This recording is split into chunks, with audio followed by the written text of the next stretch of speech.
Day. No, it's actually Spirit Guide My Way, isn't it? Thank you. I'm glad somebody's prompting. Get the right lyrics right.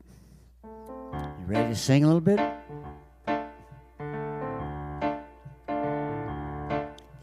Spirit, guide my day.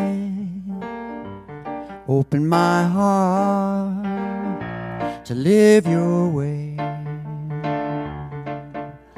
Teach me to hear your voice. Open my mind to the freedom of choice. Sing it with me. Spirit, guide my day. Open my heart to live your way. Teach me to hear your voice. Open my mind to the freedom of joy. Spirit, guide my day. Open my heart to live your way. Teach me to hear your voice. Open my heart to the freedom of joy. One more time now. Spirit, guide my day. Open my heart to live your way. Teach me to hear your voice. Open my mind to the freedom of choice. Everybody sing it one last time together. Spirit. Maybe one more time. Spirit. Let me hear you really sing it. Amen. Yeah, now we're warmed up. Oh, goodness. Good morning, good morning.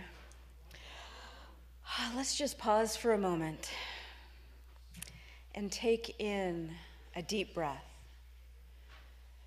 recognizing what's breathing us in this moment, and exhaling. Let's take another deep breath in and letting it go.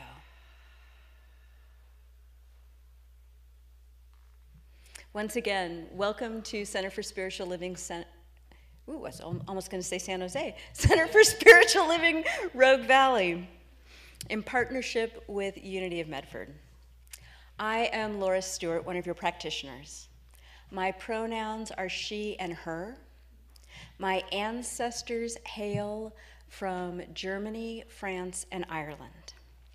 And I'd like to recognize the sacred land that we're on right now, where we're gathered together this morning on the land of those ancestors who inhabited this valley before us. It is my honor to be presiding this morning. Our beloved Reverend Kimberly is at home taking some time to recenter and just honor her health and wholeness. And I invite each and every one of you to send her love and healing energy.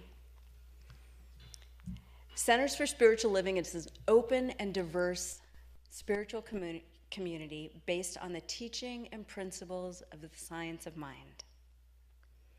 We are an inclusive, divinely progressive spiritual community. We embrace the global heart vision, a world that works for all, no exceptions. And that includes each and every one of you who are here today.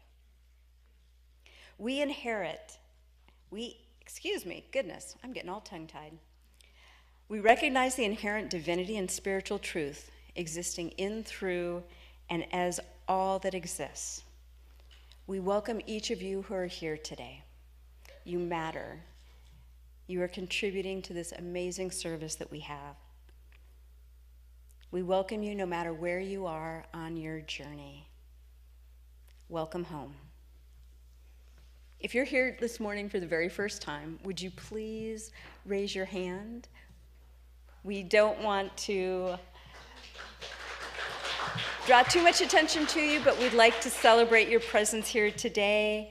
And if you could keep your hands up, we have a welcome packet for you that our ambassador is going to bring by. We have a wonderful service in store for you today. Our musician this morning is Bodhi Starwater. Bodhi hails from Mount Shasta. After hearing Paul Horn play flute at the Taj Mahal, Bodhi knew at the age of 15 that the silver flute would be his lifelong companion. Working with sound meditation, sound healing, and sacred sound journeys for over 40 years, he has studied with Tito La Rosa, Paul Horn, Aladdin Matthew, and many other artists around the globe.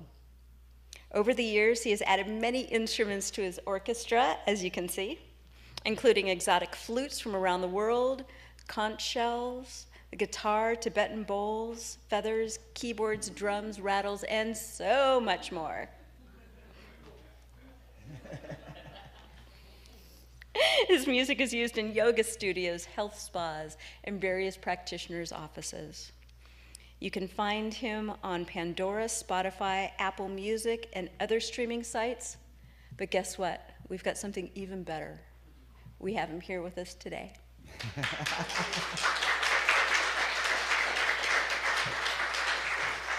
Our practitioner today is Reverend Stephanie Clark. She'll be doing our invocation and reading. Practitioner Karen Jordan did an amazing guided meditation this morning, and she'll be watching the High Watch for us. As a general reminder, please turn your phones off. We appreciate it. And now let's just take one more collective breath as we prepare for our invocation, centering ourselves in this beautiful present moment. What was that? Oh, sorry about that. Oh, all right, let's just back up a minute. Do we have any birthdays in the house today? Anyone celebrating a March birthday? Me. Oh!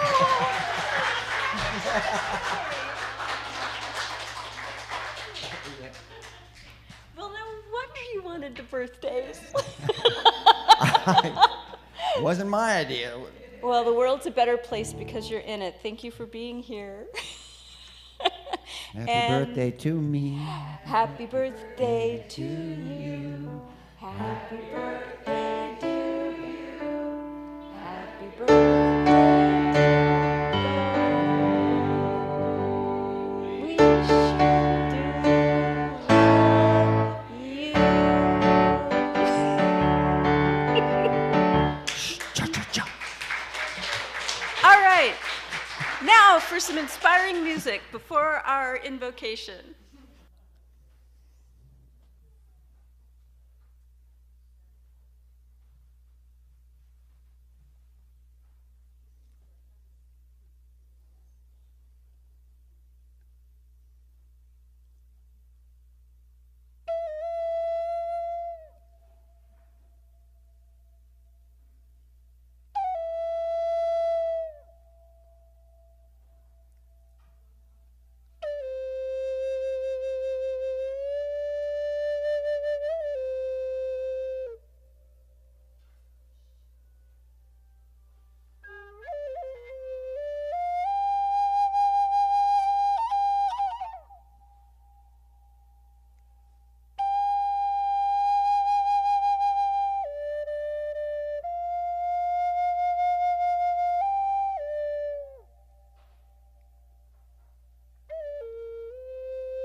So continuing in this consciousness, so beautifully established by my brother Bodhi, we move ever deeper inwards to the indwelling source, the indwelling consciousness of the all good, the power, the presence that is everywhere present, the power, the presence that is pure love, pure peace, pure joy, pure wisdom, pure intelligence, pure wholeness. It is everywhere present, omnipresent, omniscient, omnipotent. And I am that. And so too is every sacred soul in this sanctuary this morning, and every sacred soul who is watching the live stream, and every sacred soul who may watch the live stream in the future. We are all joined in consciousness. We are here by divine appointment. We are here to remember who we are. We're here to call forth the spiritual grandeur, the magnificence, and the infinite possibilities of our individual and collective beings. And so I speak my word for this sacred service this morning, knowing that, as ever, Spirit has gone ahead to prepare the way for its beloveds. Spirit is flowing through, in, and around every aspect of this service. I'm blessing, in particular, my dear sister, Reverend Linda, and know that her message is a message that is inspired by the Spirit, and that she is a clear and clean conduit for the message to relay itself unimpeded and uninterrupted, so that everything that is said by her is a message of peace and hope and upliftment for all those listening. Knowing that the love that fills her heart emanates through this sacred space, it radiates through this space and heals and blesses everybody in its orbit. How grateful I am for Reverend Linda and for all those who have had any part in preparing our service this morning. I bless all the teams that are here to bring forth the greatest possible experience of transformation for everybody present. So I bless this service. I name it good. I know it is harmonious. I know everything comes together perfectly. I'm knowing that the music supports the message supports the music. The power that is unleashed here is a power that is as never before. It's a power that transforms and blesses everyone present. And so I give thanks for the perfect outcome of this service. I give thanks for the power of the Spirit that imbues everyone here. I give thanks that love is breaking out all over as us. And I release my word now into law, and I allow it to be, and so it is. Amen. Thank you. So I want to say I've been away for about a month. I'm Reverend Stephanie Clark, by the way, and I got sick. And 2 days into the sickness, I contacted the prayer ministry here for prayer. And instantly, things started changing. So I want to thank the prayer ministry for all of the inner work that was done to assist me. And I also want to encourage everybody here to call for prayer when you need it. We delight to pray for you. My reading this morning is taken from the book by my spiritual teacher, Reverend Michael Beckwith, on visioning. And some of you may know that I recently facilitated a 6-week class on visioning here at Rogue Valley. So today we're speaking about remaining undistractable. And the passage here is entitled, "To do or not to do, to be or not to be." In a society where doingness is more encouraged and awarded than beingness, it can be challenging to grasp that in inaction, there is a great deal of action taking place. The slogan of the restless mind is, "Don't just sit there, do something." The slogan of the tranquil mind is, "Don't just do something, sit there."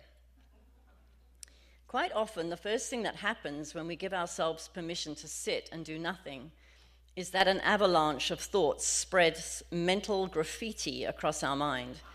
Thoughts we'd rather avoid facing, which is one reason why we keep ourselves obsessively entertained and busy. We don't stay in our seat long enough for such thoughts to recede into the background so that we can feel the pulse of our own soul. When unwelcome and embarrassing thoughts begin to rudely intrude, an egoic voice masquerading as inspiration causes us to jump up and fulfill, at last, our self-promise to exercise, to clean the closet, or handle some other so-called urgent activity. Anything to escape acknowledging our fears, our discontent, scatteredness, forgetfulness, boredom, unworthiness, anxiety. You get the idea.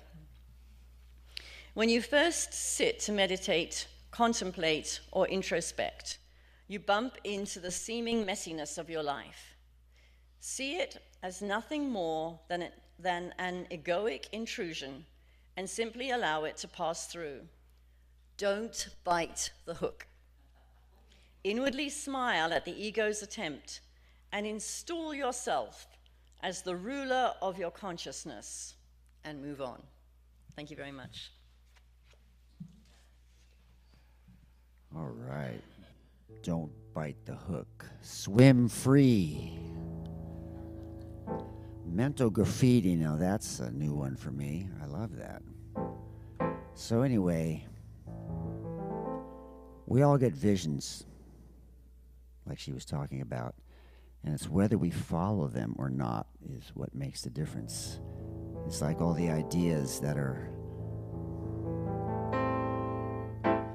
not realized, so we follow the call is the challenge.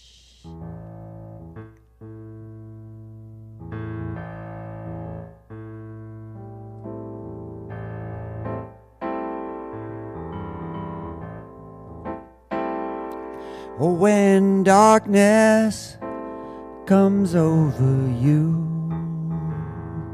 and the struggle has blocked your view, and all your people are far away, and your life feels like a masquerade, you got to follow. You got to follow the call. You got to follow. You got to follow the call.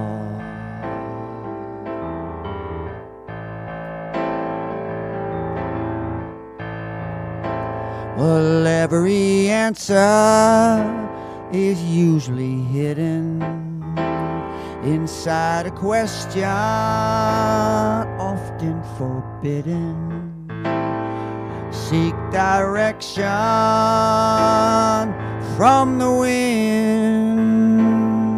Trust your nature and look within.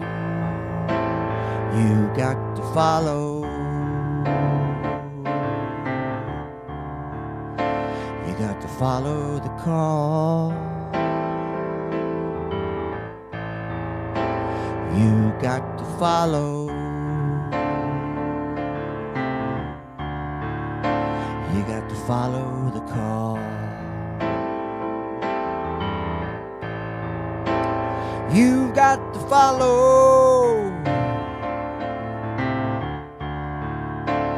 Follow the call. You got to follow.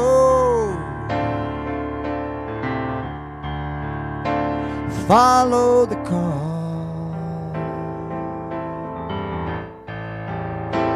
You've got to follow. You got to follow the call. You got to follow. You got to follow the call.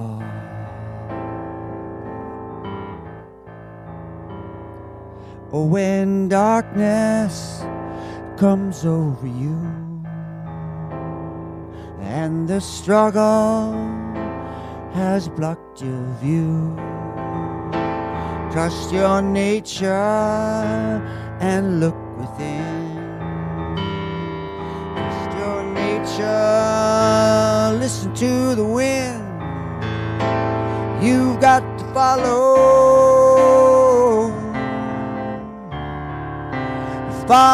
the call. You've got to follow the call. You've got to follow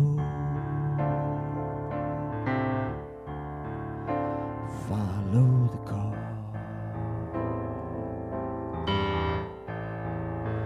You've got to follow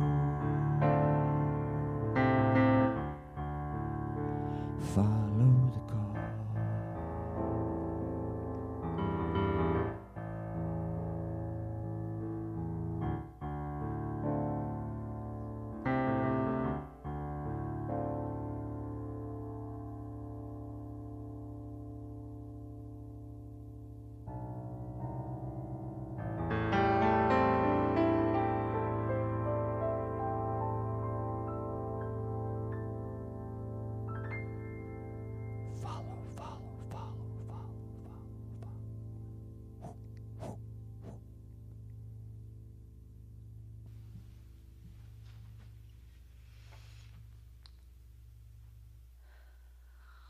Wow. I would like to invite up Reverend Dr. Grandma Linda Rapond, who's going to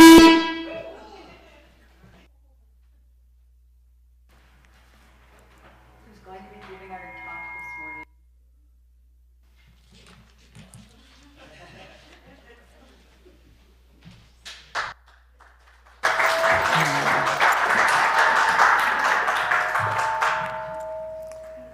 Look at this, I'm taller than Laura. I shouldn't give that away, should I? All right. Hi, everybody. I've been gone for a while, too.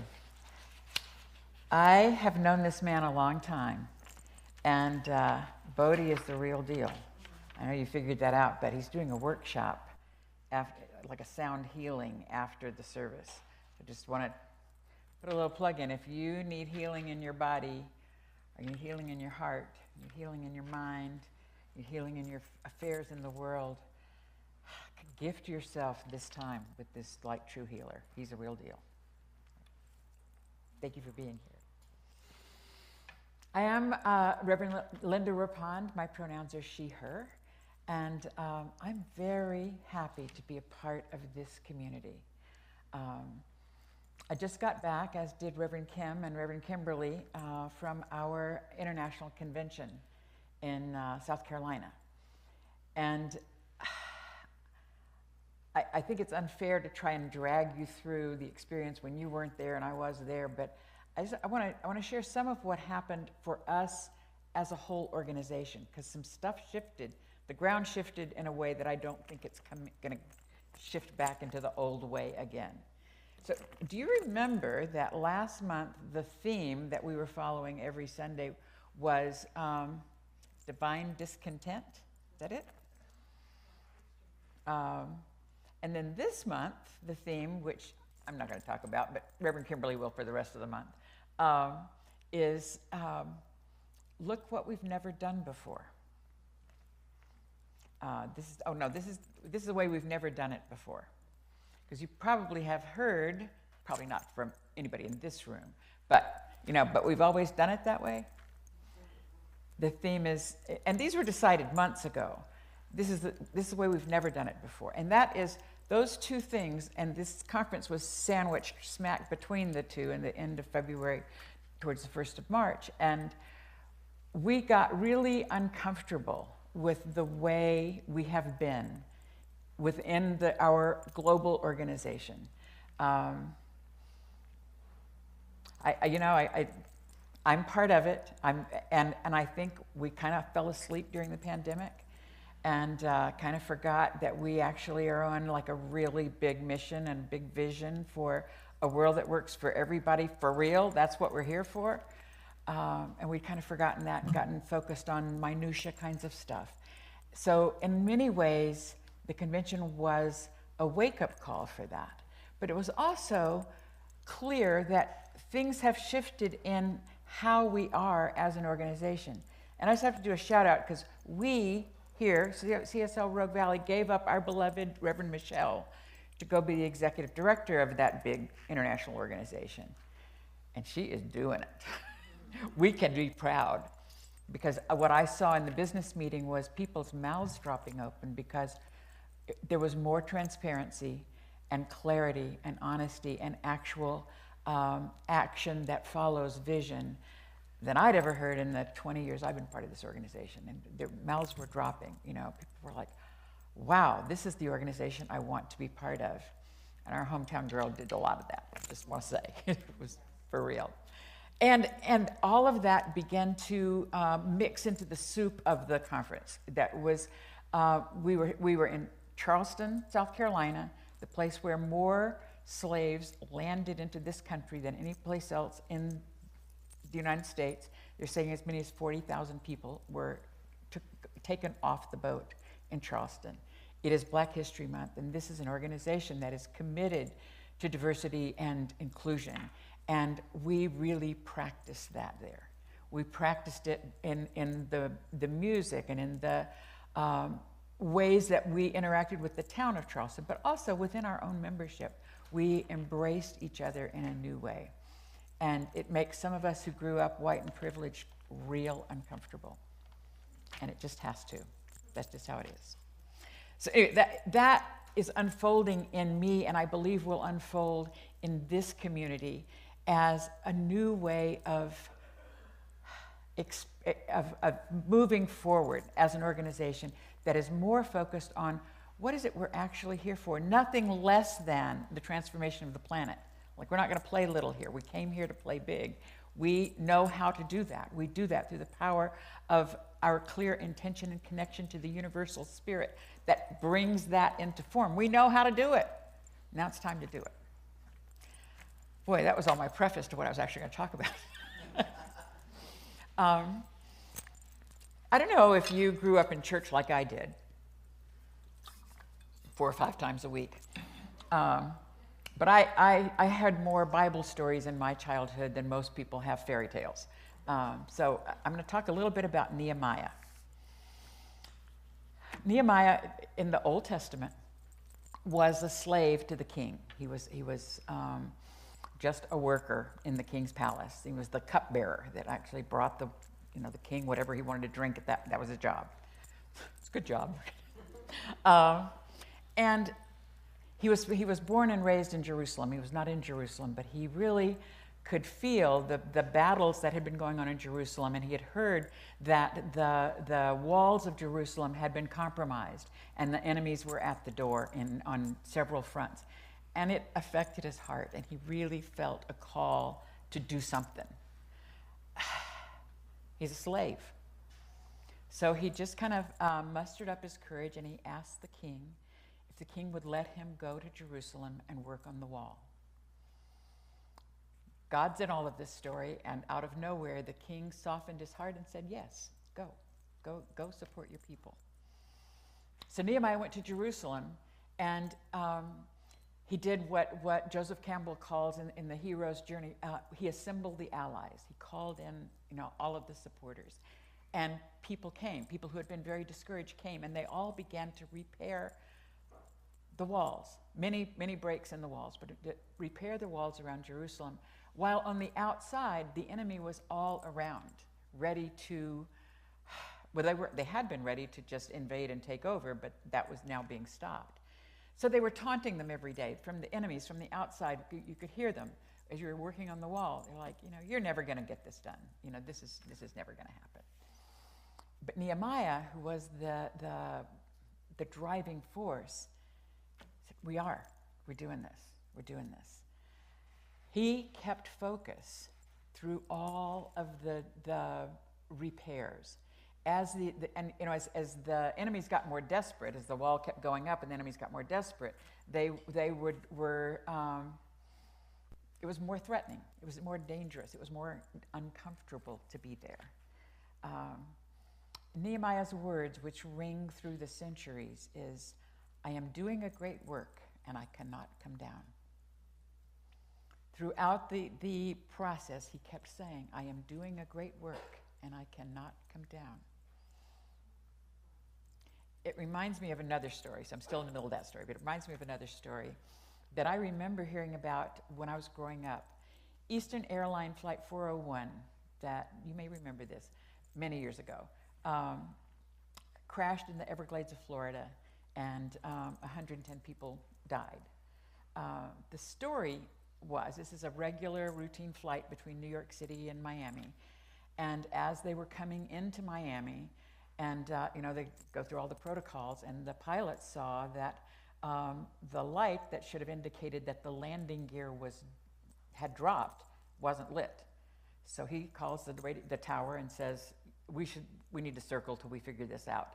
So they said, okay. They gave him a circling pattern, and they went back, and they were back over the Everglades.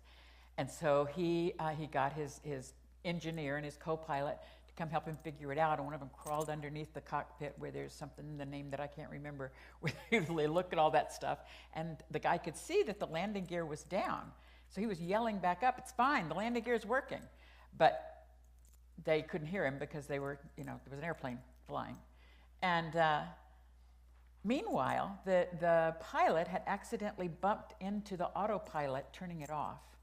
And they were so focused on this, figuring out how to deal with the landing gear issue, that they didn't notice that they kept dropping altitude and dropping altitude until the point that at the moment they noticed it, they were like, "Wait, we're still at 2,000 feet, right? No, what's going on?" And then 10 seconds later, they crashed. The pilot, co-pilot, actually the one that was down underneath lived, but a lot of people died. So, of course, the airline and Lockheed, whose plane it was, went into big investigation about what had happened. What had happened was this plane was in perfect running order. A 20-cent light bulb had gone out. But because they took their focus off of landing the plane and onto the detail, they missed what was happening, and it with a severe cost. Losing focus is the thing that Nehemiah refused to do. The ability to keep on when things are distracting, when life gets in the way, we forget our vision.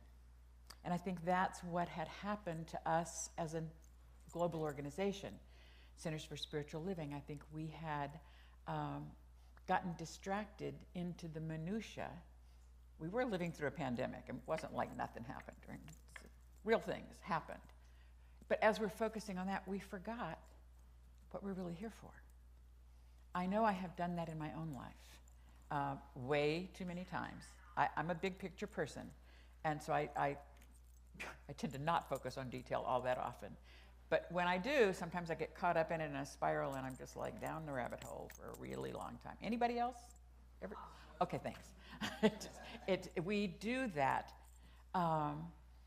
and the price is that we lose our vision. And the thing that has to happen is somehow we have to wake up and say, "Wait, I'm here for something else. I'm here for something else." And maybe before the airplane gets so low that it's going to crash. Like, no, I actually have a bigger vision in what I'm here for. You with me?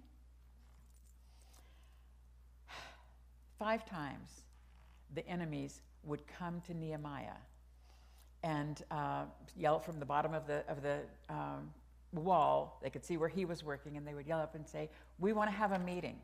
We want to work this out. Come down and talk to us." And what was clear to Nehemiah is that they meant him harm. If he had come down, that would have been the end of Nehemiah. And 5 times he said, "I am doing a great work, and I cannot come down. I am doing a great work, and I cannot come down. It took 52 days to rebuild the walls, and something that people thought could not be done in years. 52 days, and they rebuilt the walls of Jerusalem because they were doing a great work, and they could not come down. How about us? Are we willing to do that? Are we willing to claim the great work, the vision of our own individual lives? What is it that I am here on the planet to do and be? And I am joining together in this community, in communities all over the United States, all over the world, as part of a global community that also has a vision. And that vision, really, it matches my own personal vision, my own personal life vision, and takes it another level out. Like, together, we can change the world.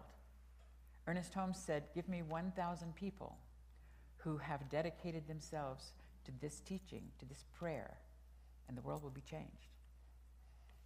There's a lot more of us than 1,000.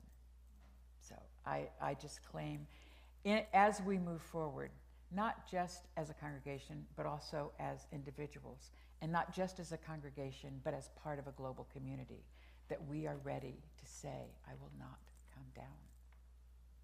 Let's pray.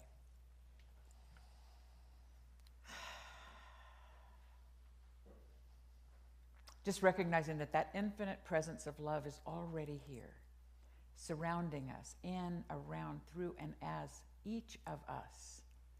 We are expressions of that one life, and it is breathing us, extending itself in time and space through our hands, our feet, our lives. We are that expression in this form, God itself on this planet. And we walk and talk and live our lives in that divine flow. It is moving through each of us. And so I speak my word for this day, for each life, here in the room, listening online, listening later online, for each person connected to this prayer, that there is no loss of focus. There is absolute clarity. And with that clarity comes the willingness to stand and be, and let go of all the stories and the history and the things that have maybe come before that said you can't do or be who you came here to be. Just let that story go. That was a big old fantasy of yours. And listening instead to that inner voice deep within that says, no, this is who you came here to be. Be that. Now just let go of everything that is not that, and know that it is unfolding in each individual life perfectly. In Center for Spiritual Living Rogue Valley, unfolding perfectly. In Centers for Spiritual Living globally, it is unfolding perfectly. And from this place, we take that vision, that inner knowing, into action. We listen for what is mine to do and to be with all of this, and take it into the next step of the doingness in addition to the beingness. We are all of that. We are called for this time. And I'm so grateful to feel inside this community and inside my own heart the immense yes, yes, yes, yes. For that I'm so grateful, thankful, thankful, thankful. Thank you, God. And so it is.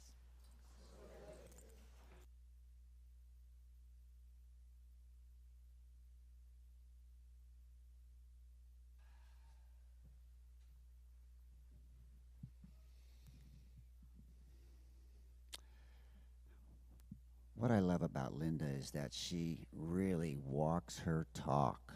Who she is who she is in the world, and who she really is in her personal life. So let's thank you, Linda.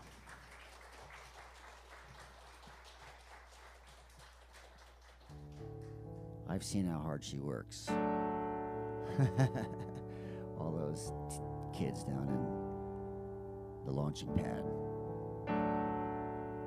So follow the call. I followed the call, moved to Mount Shasta finally. I've been going there for 50 years and working as a wilderness guide and a river guide all over the northwestern state.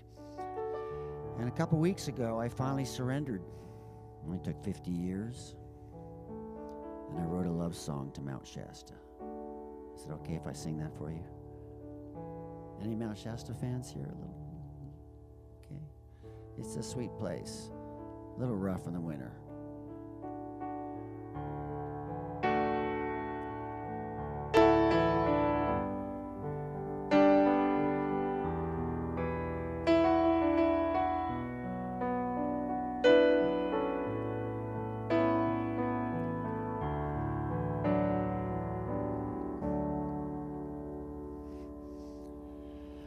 Mountain Shasta,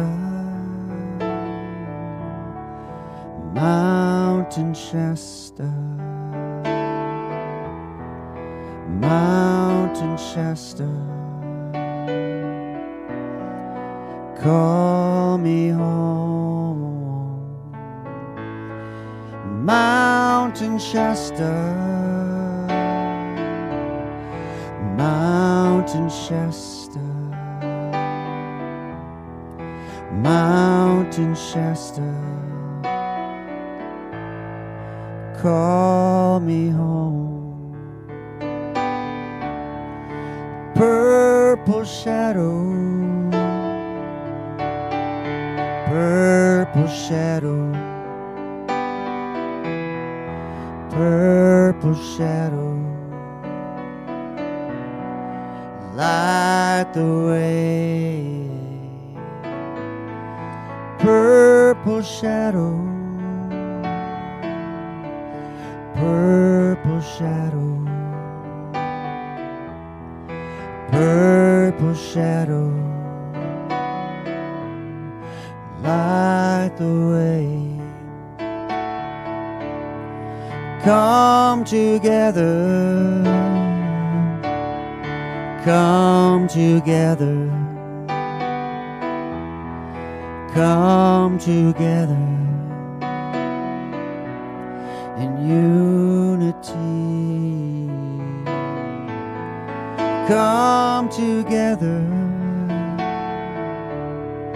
come together, come together in unity. Light your lantern, light your lantern, light your lantern of peace and love. Oh, light your lantern, light your lantern, light your lantern of peace and love. Mountain Shasta, Mountain Shasta, Mountain Shasta, call me home. Mountain Shasta, Mountain Shasta, Mountain Shasta, call me home, call me home, call me home, call me home. Sing that with me. Call me home, call me home, call me home, call me home, call me home.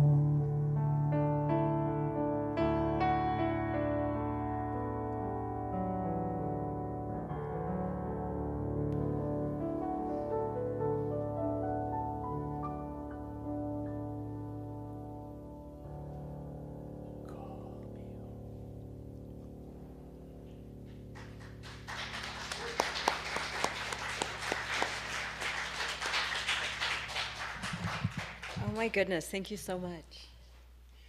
And Reverend Linda, thank you for your amazing, inspiring talk. We have a really bright future ahead of us. So this is the time where we share our gifts, tithes, and offerings.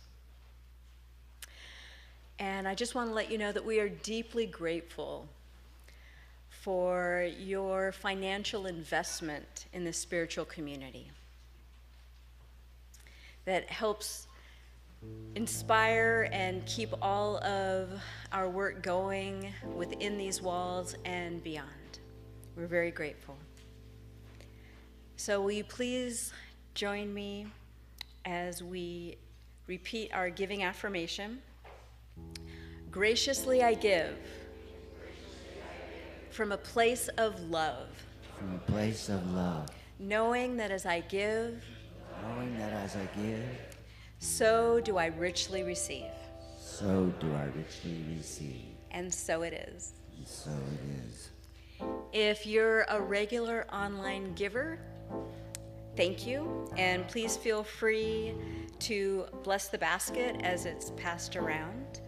We'd like to invite you to for our online viewers, we'd like to invite you to make a donation on our website, which is www.cslroguevalley.org.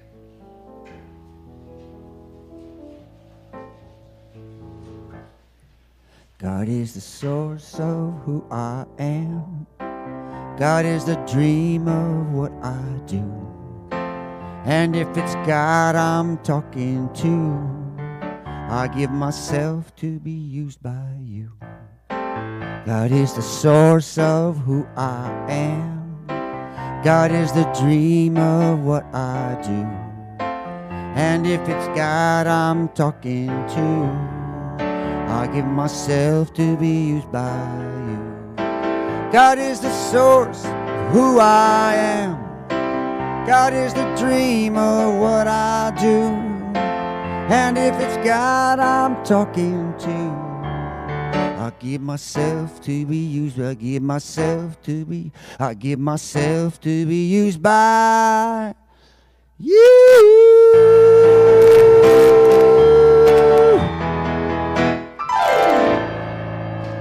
Use me, God. Oh, yeah. And we have some announcements this morning. This afternoon, Bodhi will be leading a sound healing here in the sanctuary at 12:30. The cost is $30 to $35, whatever your heart feels inclined to share. Tomorrow, there is the men's group at 11 o'clock. We also have the women's drumming circle tomorrow between 6:30 and 8 p.m. Unity prayer and reading group and Tai Chi meet on Tuesday, respectively, at 10:30 and 11:30. Our Sunday Greeters and Ambassadors info meeting for new volunteers is a week from today at noon. And the Playful Spirit youth and teen programs are in need of advisors. If that's something that you are called to do, we are having an informational meeting next Sunday. Whoa, nope, that's not true. Sunday, March 17th. You can reach out to Tamara if you have any questions in the meantime. You can sign up for our weekly e-newsletter in Bosworth Hall or on our website, or email us at cslroguevalley.gmail.com. Also, please don't leave with a heavy heart or anything on your mind. You can submit your prayer requests in the prayer box in the back. Unity also has a prayer box in Bosworth Hall. We are always here to support you in any way needed. Know that, no matter what. And we'd like to invite you to stay for coffee and fellowship after the service.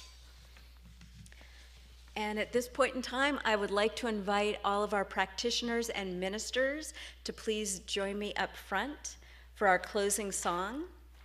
Know that our practitioners are available after service for a 5-minute miracle prayer treatment.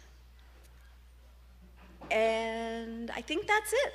I'd like to close with a benediction. Something wonderful is happening through me right now.